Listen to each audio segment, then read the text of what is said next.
Okay, this is the P1 paper from October 2020. This is question number 5. And this is a question about graphs and transformations. For this first part, we're going to be translating graphs for part A and B here with this cubic. But then the second part is transforming a trig graph, a cos graph. Okay, so we'll do them in two separate parts. Let's look at part number 1 first of all. So yeah, we've got this cubic. They've highlighted some points here. They've highlighted where it's hitting the axes or cutting the axes. And then they've said, can we sketch f of x plus 2 and can we sketch f of minus x? Yeah, we should be able to do that.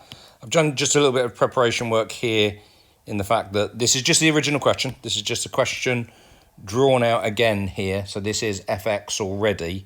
And then what they're asking me to do is to draw y equals f of x plus 2. So just a quick bit of work on the transformation of graphs. Okay, compare these two, f of x plus 2 compared to f of x plus 2. Well, actually, this second one is probably the easier one to start off with. If I've got a graph, a function, and I simply add 2 onto it, then every value, that value there, that value there, that value there, this value here, they're all going to be 2 bigger. And so we can see that what would happen with that, if all of those values were 2 bigger, then nice and simply, the actual graph, the whole graph, should move up by 2 units. Okay, so if it did move up by 2 units with this particular one, the key point would be that point there, which is at minus 3. That would have to go up to minus 1. So that would limit what I was going to do there. It would only go something like that if I was doing it. But they haven't given me that one to do. And the reason they haven't given me that one to do is because that's not very easy to see and to mark. If I now compare that with f of x plus 2, this top bit here, f of x plus 2, well, that's going to move it in the x direction. And for those of you that have done some revision, hopefully you'll remember f of x plus 2 doesn't move it that way. It actually moves it this way. So it's going to be a shift 2 units to the left. And then this is where we can see that this question is now quite cleverly designed. Let's get rid of this nonsense.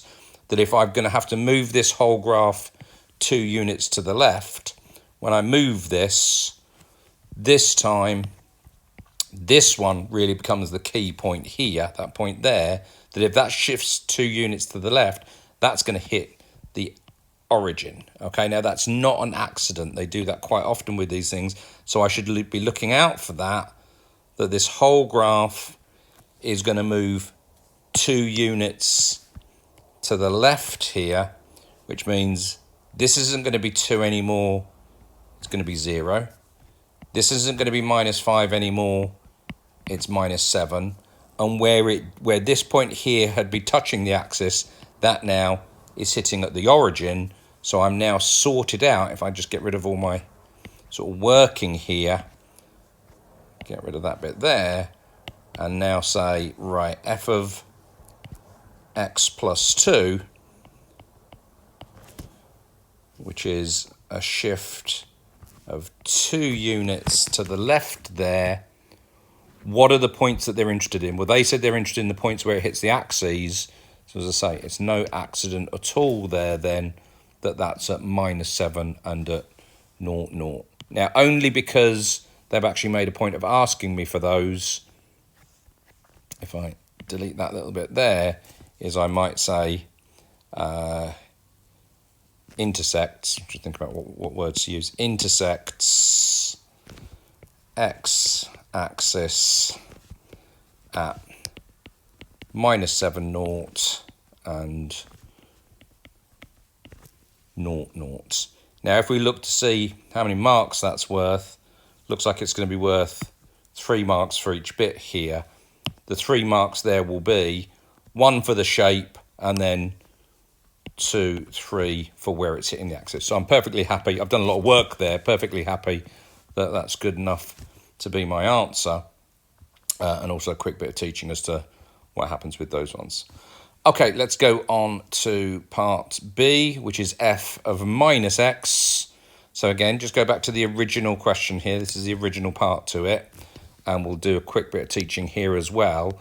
We've sort of got f of minus x, or we could have had minus fx. You should know what both of those two do when we're looking at the graph here. Again, I think that not the question we've been asked for, the other one's actually easier to do. Minus fx simply means that every value I've got, if I look at that value, or I look at this value, or I look at that value, or this value, or this value, or whatever, any of those values, if I'm doing minus it, then instead of this value being here, it's now going to come down there. Instead of this value being here, it's now going to go up there. This one is going to go up there. This one is going to go up there.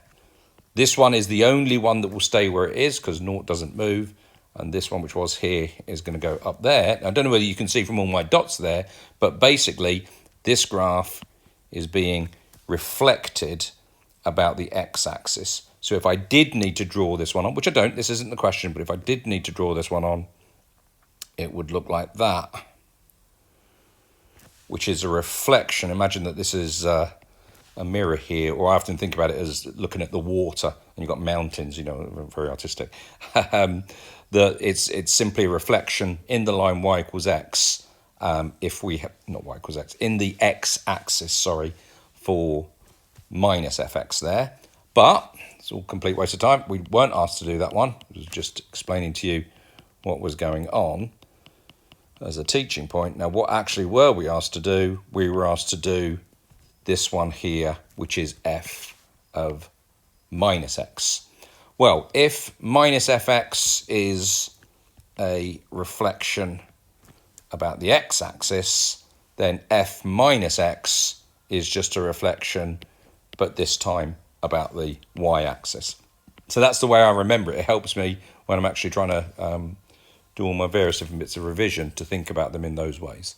So now what's going to happen is at this point, instead of being here, it's going to be over there. This point down here, instead of being there, it's going to be over here. If this is hitting at -5 here, it's going to hit at 5 there. So going through and doing all that, again, we don't need the original one on. I only had the original one on as an explanation point. What I'm going to get for f of minus x then, let's bring that down, y equals f of minus x is going to be, just like we had last time, this time it's going to touch there at -2.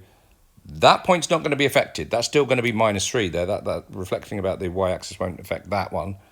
And then it's just going to come down here and go back up there. And the values that I'll be interested in this time, this has to be 5 naught. This has to be -2 naught. And just make it really clear, this one here hasn't moved at all. So if we go back and answer ourselves, sorry, look in terms of the question again, it says where does it hit the axes? So this time there are 3 key points for that one. But that's how we do f of x plus 2 and f of minus x. Right, let's move down to the trig one. So the trig one is saying I've got this cos function, but the cos function has been multiplied by a k and has got a pi over 6 added on in there. And it tells me that once I've got that, we've got these values here that I've got to try and work out. So let's do a quick bit of teaching again. It's going to be quite a long video, but hopefully it will help quite a bit in terms of what your understanding is. What do they expect me to be able to do? Well, they expect me to be able to draw the cos graph out then, just the normal cos graph. The normal cos graph would look like that. This would be naught. Now, we're working in radians rather than degrees here. So it would be naught pi over 2. This value here is pi 3 pi over 2, and this value here would be 2 pi. We should know that that hits at 1 and minus 1 there. So that's what cos looks like. You should be able to do that for cos, for sine, for tan straight away. What we've got this time is that my graph looks like that. Now, I don't know how big this is at the moment, so that's not very helpful to me, but I do know that point there is when x equals 0. So that's the key that I'm going to start off with. I'll leave my, that's not part of my answer, but I'm just putting that in as part of the understanding here. If I've got y equals k cos x plus pi over 6 for the new function, I know that when x equals 0, y is equal to root 3. Not on the graph that you can see on the screen, but on the, you look at the, go back to the question here, I'm talking about for that graph there.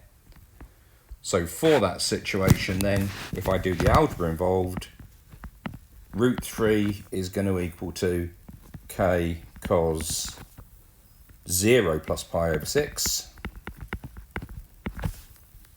which then means that root 3 is equal to k. Well, I can do cos pi over 6. Cos pi over 6 is root 3 over 2.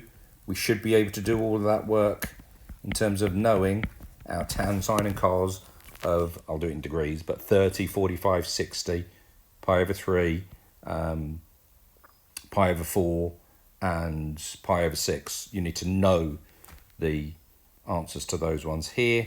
That simplifies out then. I know what k is. K simply works out to be equal to 2. That's really, really useful now. Pretty much up my answer from that, because I've now got that y equals 2 cos x plus pi over 6. So I found the answer that they were asking for as to what k is, and I'm now really going to focus in on this bit here. Just like with the previous question, if I've got f of x plus, we had x plus 2 just a minute ago, then the whole graph moves 2 units that way. Well, I haven't got x plus 2 now. I've got x plus pi over 6. So what that means is that the whole graph is going to move pi over 6 in that direction. If it's going to move pi over 6 in that direction, then these values are all going to be pi over 6 moved to the left. I won't ignore it, but it's not making any difference. The fact that there's a 2 here would simply mean that these values now would be 2 and minus 2, but I don't want to confuse you with what we're doing here. I'm only focusing, because of what they've asked me to work out P and Q here. They've asked me to work out where this graph is hitting the axes up here. So now, from what I've got drawn in there, I can see that P, if I shift this whole graph over by pi over 6, when I move that across like that a little bit, put it back, but when I do move that across like that, nice and easily, I'm just going to get that P will be pi over 2 take away pi over 6, and Q would be 3 pi over 2 take away pi over 6. Just sort out the handwriting there. And that's going to give me the values of P and Q without actually needing to do any more work. Do those on the calculator. I think it'll probably come out as that. You should really be able to do those fractions anyway. But the two answers for P and Q then are pi over 3 and 4 pi over 3. So if we go back to the original thing there, yeah, we're now going to get that one is pi over 3, and this one is 4 pi over 3. Okay, a lot of information in that question. Hopefully it'll be quite useful for you for other ones that you do. Hope that makes sense.